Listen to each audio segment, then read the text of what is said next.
Hi everyone, welcome to the 3 Minute Math YouTube channel where we go over solutions to contest math problems in 3 minutes or less. Our next problem is from 2001, AMC 8, question number 3. How many whole numbers lie on the integral between 5/3 and 2 pi? So we can solve this by converting 2 pi to a fraction. 5/3 will remain as 5/3, and 2 pi is just 2 times 22 over 7.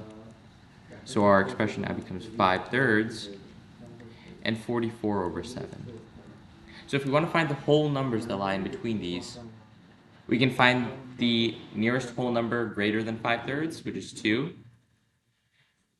and the nearest whole number to 44 over 7 that is less than it, which is 6. So our numbers are 2, 3, 4, 5, 6, meaning we have 5 numbers that lie on the integral between 5/3 and 2 pi.